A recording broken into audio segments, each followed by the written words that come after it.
So, you just finished the first half of this assignment, which was creating 3 unique and original heads-up displays from scratch using the shape layers in After Effects. Now with that part done, we're going to do the second half of the assignment, which is taking those heads-up displays you made and compositing and tracking those into some footage that you will shoot. So as you can see in my comp here, I already have some footage in there because basically I already 3D tracked it because it can take a while. So rather than having you watch the whole thing, I went ahead and did that part. But I will walk you how I did that. So to do that, first you create a new project. Then you import, by going to File, Import your footage. Now shoot whatever you want. Just some context in which these heads-up displays are to appear on. It's totally up to you what you want that to be. And you can shoot it with whatever you want. If you have a DSLR, that's great. If you have a point and shoot, that's fine, as long as it has video. If you have a fancy red, then that's amazing. Otherwise, use your phone. That's what I did. I use my iPhone, and it does a fine job. Just make sure that when you're shooting, you're covering enough space. I'm showing most of my desk there because I want to make sure that it can track that. The tighter you are on an object, it might harder be to track. And so then take that footage of yours and drag it into the new composition icon here. It looks like a film reel with 3 shapes in it, a circle, a square, and a triangle. When you roll the footage over it, it'll turn blue. Let go of it, and when it does, it'll create a new composition that has the same name as your video, and then your video will appear in a layer in that composition.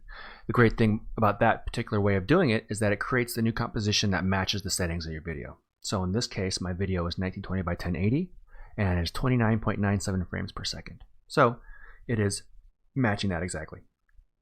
If your footage is 1280 by 720 and it's 25 frames per second, then it'll make it to match that.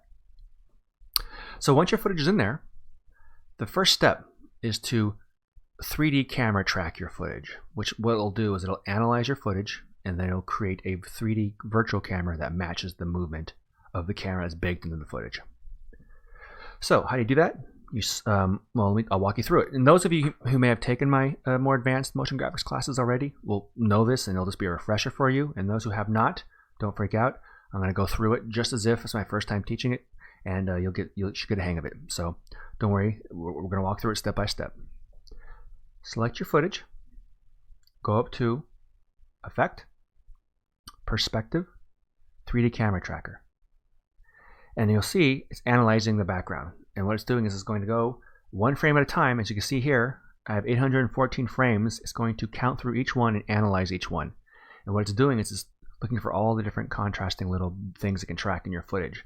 The grain in the wood, the dots right here, the different contours and shadows on the stucco and the corners of all these dark objects, the stands and the cases.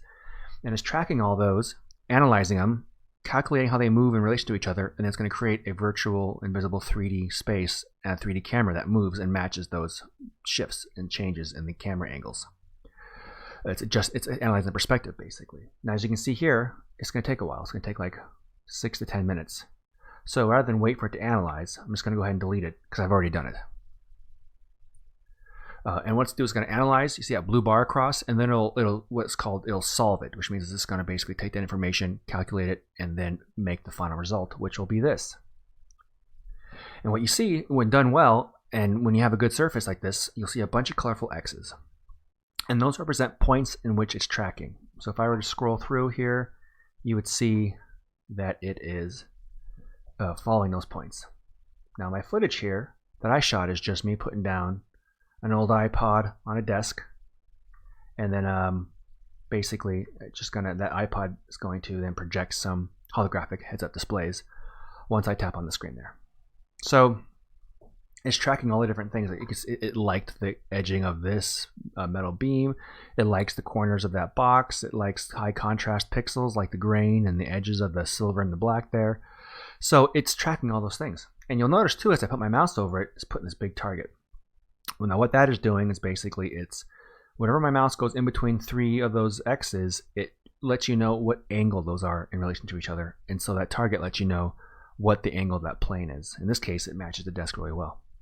This one does not, because it kind of is sensing some depth around that old iPod. So you can also grab specific ones too, and then it'll show you what the angle is between those three. And you can grab more than three. The more you grab, the more of an average it'll create. You just need at least three. So in this case, I got a lot of options. Like I can track from any point in this footage. I don't have to do it from the very beginning. I can pick tracking points at any point. Now, obviously, I want to have my hologram come up off that iPod. So I want to try to find tracking points that are on the iPod once it's been placed down. Now, I want to clarify, this is a 3D camera tracker. It's not just tracking anything you want. It's tracking the motion of the camera. So as you can see here, yeah, there's tracking points on the iPod because the iPod is now stationary, thus it is moving with the camera angle. But once I have it in my hand, you'll notice it won't really track it much anymore. So now the tracking points are gone because it is moving independently of the camera. So I can't track things on my hand, nor can I track things on the iPod when it's moving. It's only tracking things that you can place in the environment to look like it's been filmed by the camera. That's why it's called the 3D camera tracker and not just called whatever you want tracker. So obviously I don't want the projections of my heads-up displays to show up until the iPod is stationary. And once it's there, then it is being picked up by tracking points. And I can see here, there's some showing up on the corners that I think look quite good. So what I'll do is I think I will find these three here. I'll select that one in the corner of the monitor there, this one in the corner here, and that one up in the corner there. And that creates the target shape that looks like it's matching the angle as if it's really resting on that screen. So that's perfect. So with my tracking point selected, I'm going to right click within that target there. And I have a couple options here. I can create text in camera, solid in camera, null in camera. The rest I'm not going to worry about. So what is the text in camera? Well, the camera is going to create a 3D camera, and that 3D camera is going to match the motion of the camera in your footage. But we don't need text, so there's no point in creating text. Nor do we need a solid. A solid is just going to be a solid shape, but we don't need a solid shape. We already have our shapes built as heads-up displays. So we're going to choose null in camera because what a null is an invisible object that you can then apply information to, but it won't actually render visually. So once I hit that, you now notice that down here we have a 3D camera and we have a null. If I were to scale up that null just so it's a little more visible, you'll see that it looks like it's resting right on the iPod. And if I sort of move through my footage, you'll notice that it's moving and accurately and sticking to the perspective. So that is now our tracking point, basically. All the HUDs that I bring in here now, I'm going to link to that null, which won't render. So it's invisible, which is why we chose it. So I think I know that the HUDs won't appear until my finger taps the screen. That's sort of the activation point in my particular video here. So there I am tapping the screen. So now what we do is we bring in the HUDs that you made into the layers, and now we're going to make them follow the camera. So I have some more here. I made some more than just what you saw in the last lecture, so I have more options. So I have one here called a keyboard. I'm going to drag that into my timeline. And there's my keyboard. Now, the thing is, it's not 3D yet. So if no matter where I go in this timeline in my footage here, it's still just laying on top because it's still 2D. You have to make it 3D for it to be affected by the 3D camera. To do that, there's a little cube right here, and that cube represents, make a 3D layer. So you check that box underneath it, and now it's 3D. So 3D that actually it's somewhere else in 3D space. So if I back up here, it's somewhere way back in space here. And then it now should move accurately within the camera, but just not in the spot I want it to be. But it is moving as if it were really floating there. So we're partly there. We're getting close. But that's why I created this null right here. I'm going to change the color of that null so it's more bright so you can see it better. That red square, I'm going to make it yellow just by clicking that right there, and now it's yellow here. Just makes it a little easier to see against the monitor of the iPod. So I want to have this right where that is. That's my starting point, just so my anchor, if you will, so I know where in 3D space I want things to be. So I'm going to select my keyboard here, and you'll see now it has these little modifier arrows. Green represents up and down or Y. Red represents X, left and right, and blue represents Z, which is depth, back and forth. Now, if I just click on here, first of all, I'm going to select my layer of the keyboard, hit P for position. And you'll see there's 3 numbers now instead of 2 like last time because the third number is depth because now it's a 3D layer. So if I just grab anywhere, not on any one specific arrow, but just grab anywhere on the keyboard and move it around, even though I'm moving it just up and down, you'll see that all the numbers are changing right here because it looks like I'm moving up and down, but really it's moving on all levels of depth and width. So if I want to be specific, I'll just put my mouse over one of the arrows until a letter pops up, in this case Y. And if I click, no matter how I move my mouse, it's only going up and down. And as you can see, only that one number is moving. So when you need to be very specific, I like to touch the arrows and use those as my guide. And when it's not specific, I'll just grab anywhere and move it around. So I want this to end up right where that null is, which can be tricky when you try to move in 3D space. Luckily, up here there's something called snapping. And what that means when you check it is that it's going to make your object jump to whatever object's nearby, like a magnet. So in this case, I want to grab just anywhere around it and just going to want to snap. And the only object in this footage is the null, because the footage doesn't actually count. So then you see it snap to it. So now there it is. It looks smaller, but really just went back in space, in depth. So now I'm just going to, and if I hit play, it's now sticking. It's in the same 3D space as the iPod, so it looks like it's moving in the same location. It's sticking to it better now. But it's not exactly the angle I want. So I'm going to go to a spot in my footage where we're closer to the iPod, and I'm going to adjust this a bit. Let's find it. That's a little too close. I think that's a good sense right there. So obviously I want to have the keyboard rotated and looking different than to match more of the iPod. Now, I'm going to hit R for rotation on my keyboard layer. You'll see there's now an extra rotation, not just two because we're having depth again, but also up here is something called orientation. Now, what's the difference between orientation and rotation? Well, orientation is basically the default angle in which these will move. So if I were to adjust the orientation of this keyboard, you'll notice these still say 0, which means if I were to rotate these and then type 0 again to go back to default, that default is where the orientation is set to. So I like to basically set up my orientation first, and then from there I can keyframe any animation I might want on rotation, knowing that I've matched the orientation just right. Now orientation can be tricky because things move kind of not super intuitively because you're in 3D space, so you want to kind of eyeball it. And what I want is I want my keyboard to look like it's kind of flat, floating above the iPod at a realistic angle for typing, but not flat, maybe at a slight skew. Like that, I'm kind of liking. Maybe a little flatter.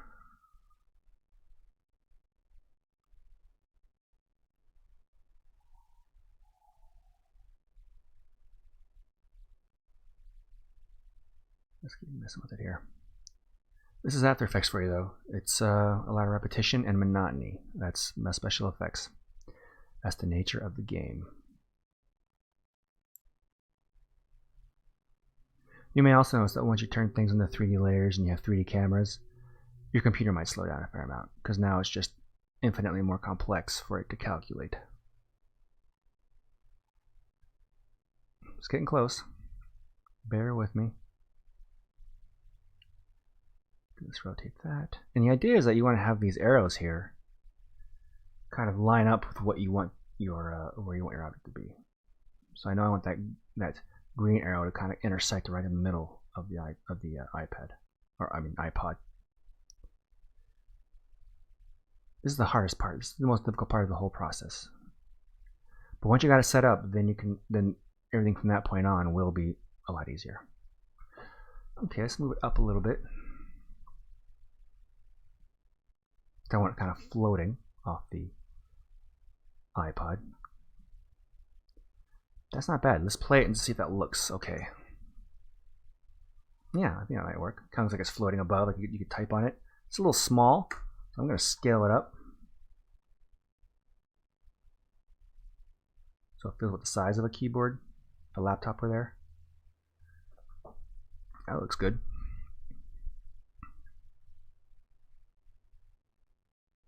Yeah, I think I like that.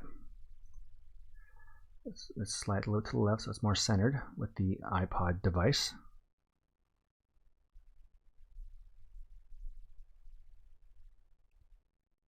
Let's see here. Now, with the orientation set up, I can do the rest. So I like that. I think it's good. It looks like a keyboard being projected up off of the device, And so now I think I sort of, with that established, with where I like it and orientation, all that stuff, the rest should be relatively easy in comparison. That's really the hardest part in my opinion. So, okay, the first part's there. Now, it's kind of hard to see. I think it needs a glow or something to pop off like a hologram. So I'm going to go with that layer selected, I'm going to go to Effect, Stylize, and Glow. And that helped immensely. Cool. So now, let's, well, don't we glow to that? Let's see what else I can do. Let's add a second glow. Because that first glow just makes the whole thing pop. I think I'm going to add a little color to it as well. So I'm going to add another duplicate glow. And because I just applied it, it's already at the top waiting for me. So I'm going to do it again. But this time I'm going to change it from being color channel, which is just taking the colors that exist and making them glow. I'm going to make it the alpha channel, so it goes around the outside of it. Then I can choose my own colors. So let's maybe do some blue on there.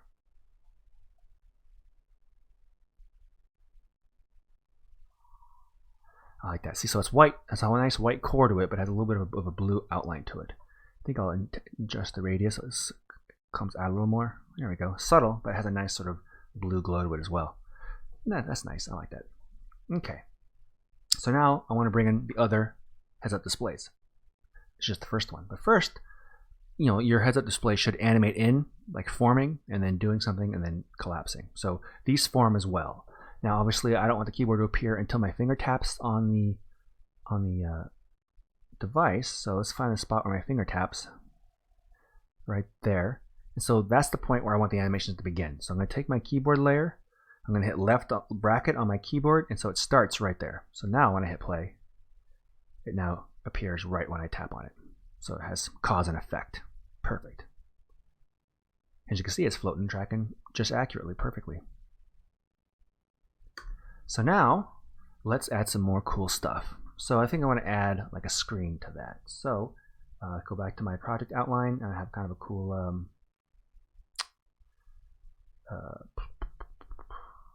where'd my screen go? Let's see here. Display. Let's look for a cool one here.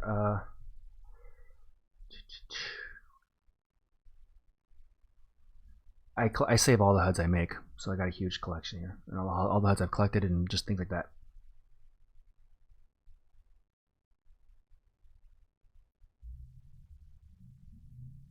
Let's see which one. No.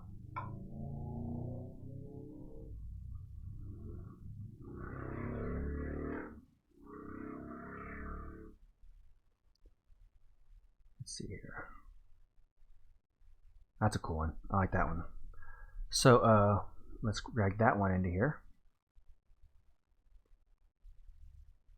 And I'm just going to, so what I want to do is I want to drag this in here, but I don't want to have to do all those steps again, right? Drag it in, make it, so if I drag this in, it's 2D again.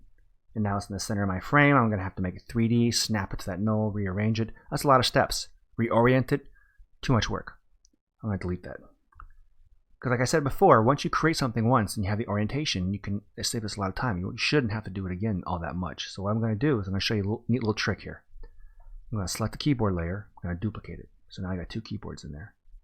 I'm going to select that cool graph that I want to use. I'm going to hold Alt on my keyboard, and I'm going to drag it over that second keyboard. And while I'm holding Alt, let go, it swaps it out. The great thing is, all the settings stay with it. The glows I applied, the 3D layer settings, it's all there. So now all I got to do is just move this up and rotate it the way I want it, saving me a whole lot of time and effort. And because the orientation is already set, I get to rotate it without it from that origin point. So it's a lot easier to get it the way I want it. This is going to act as a kind of a screen, so I want it to kind of appear just floating the front. Let's move it up a little bit so it kind of looks like it's a holographic laptop. Maybe move it back in space a little bit. Yeah, that's neat. I like that. Move it down a little bit. That's cool. And now obviously I want it to animate at a different time than the keyboard. So the keyboard appears first. And then at this point, I think I'll drag it to the right so that it comes in just as the camera pulls back.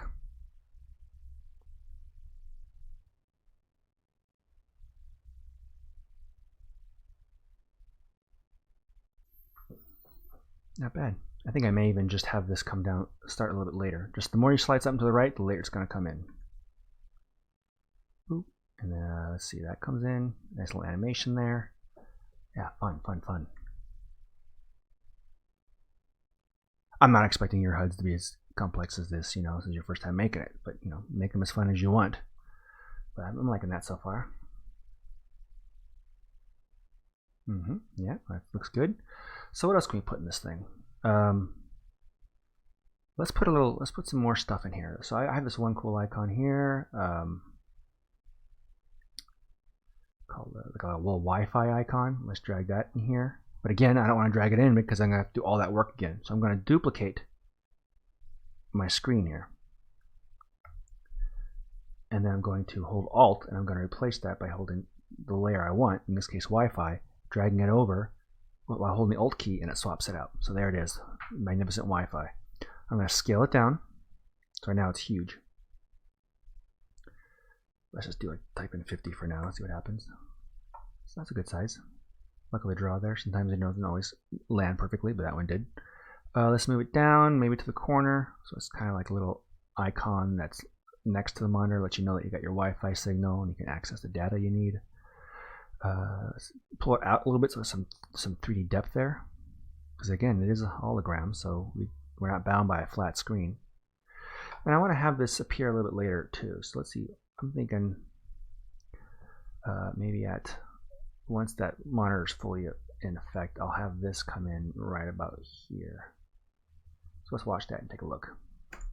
Tap the screen, boom, keyboard appears, then the monitor should sort of grow in, and then the Wi-Fi should pop in the corner.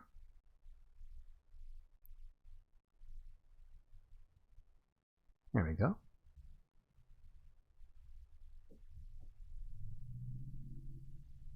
So now you get your full signal. I may have that coming in a little earlier. I think it takes a little too long.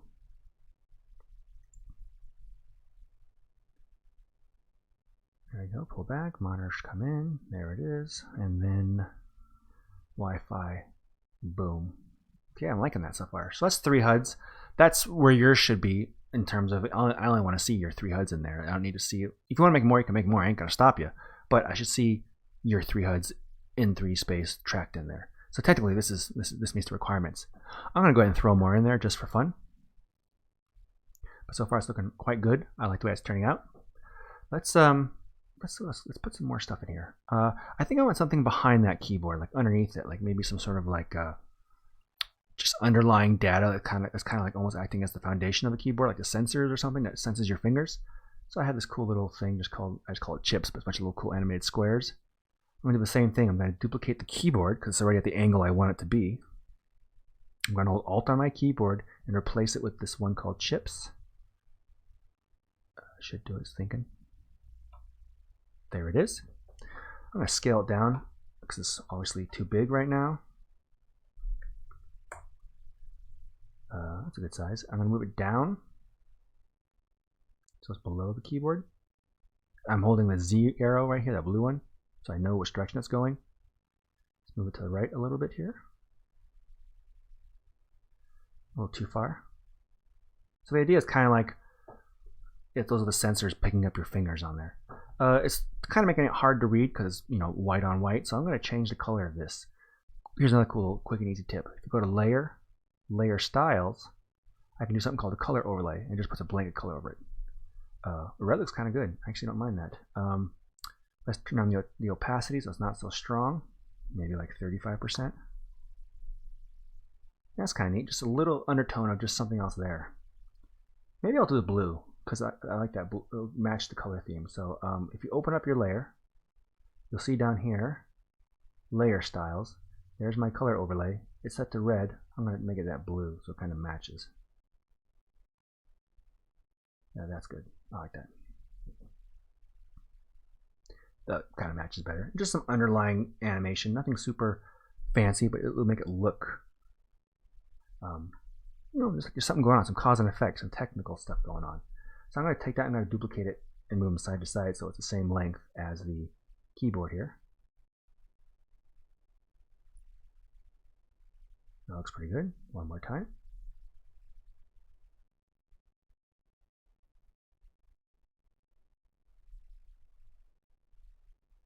a little too much. Let's bring it over to the left a little more. Okay.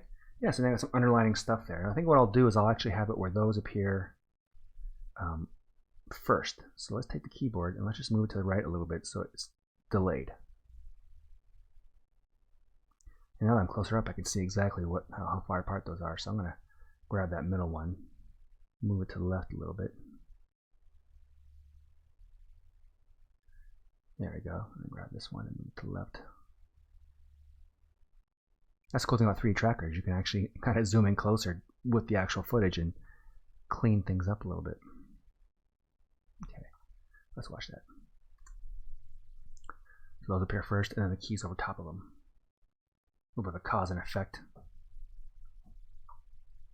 And then the rest comes in.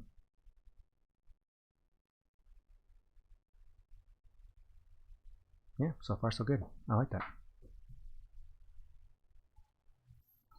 What else can I put in here? I have another cool graph here I'm going to drag in there. So I'm going to duplicate my monitor again because it's at the orientation I want.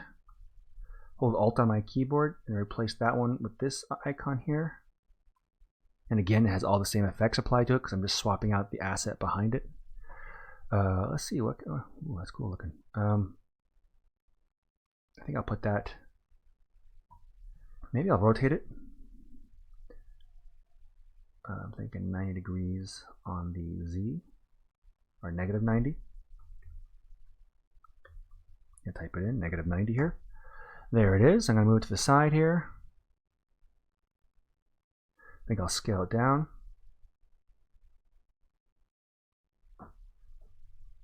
And it's just some extra data just kind of playing on the side, just to fill it up, make it like more interesting stuff's happening. Scale it back up. I want it to be the same height as the monitor. Or the fake monitor anyway. A little too much. Move to the right a little more. Bring it down. I'm just using the arrows on my keyboard. There we go. Maybe I'll push it back a little bit just so it has some different depth to it as the camera moves around. Let's just see what that looks like. I always have to come in a little bit later, so let's find a good time for it to animate in. So I'm thinking once the Wi-Fi comes in, then I think I'm going to have that extra little data on the side pop in. So I think right about here, once that comes into play and people can recognize that's Wi-Fi, I'm going to have then the side panel pop up. So the layer starts right there. So let's watch that.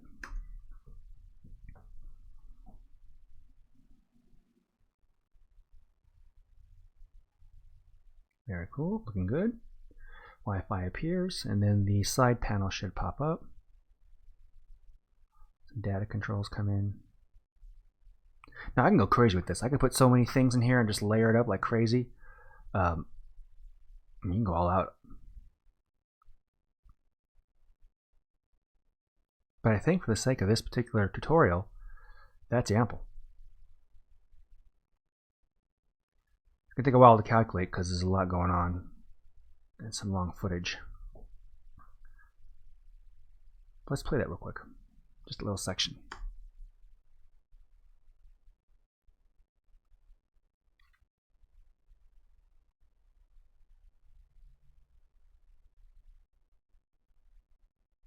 Yeah.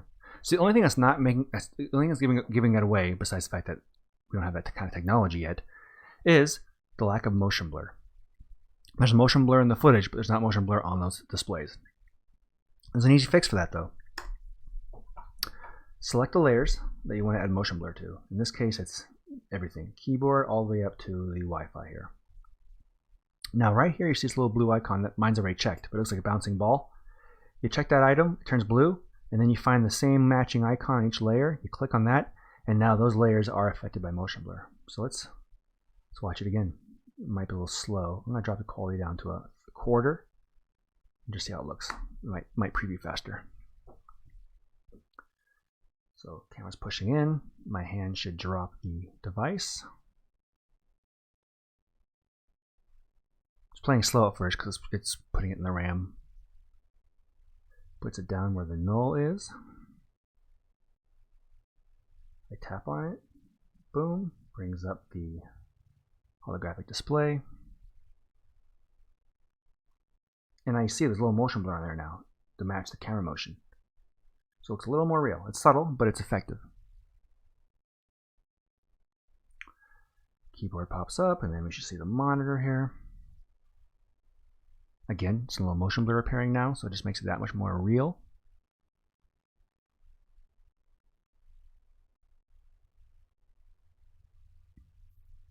And then if you're really like hardcore in After Effects, I can have like light projections coming up off the phone. I can have some lens flares, some volumetric lighting. Depends on how knowledgeable you are in After Effects and what sort of tools you have access to.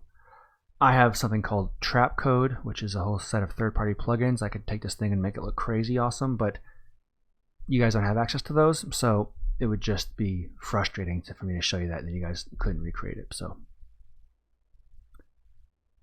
if you hit about this level, I'm totally cool with that. I think that works great. If you guys want to see some additional effects that could be applied to it, like if you want me to show you how to do the tracking of lens flares and with using 2D tracking and some other things, let me know. I'll make some more mini lectures on those, but I don't want to muddy the water and show too much at once on this lecture and confuse the message. So I'm just showing you 3D tracking using the HUDs you created.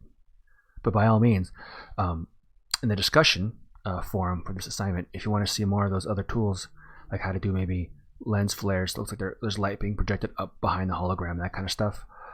Or if you want to see, just for fun, things I can do with Trap Code, just in case you want to get those tools down the road, I can do that as well. But leave a note in the discussion, and I will, if you want that, I'll do it. I'll make a video for you guys.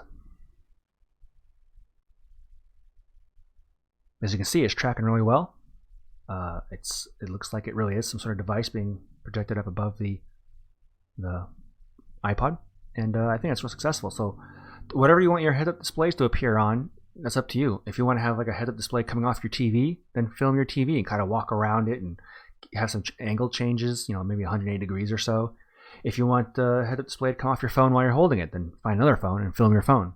If you want it to come off, your refrigerator, like your refrigerator is giving you all these different heads-up warnings and stuff, like or advertisements popping up, like Minority Report or something, or like Blade Runner, that's great. Yeah, whatever context you decide, and just go out and film it, whether it's in the house or outside your house or the backyard. So let's watch that first little bit here and see how it looks.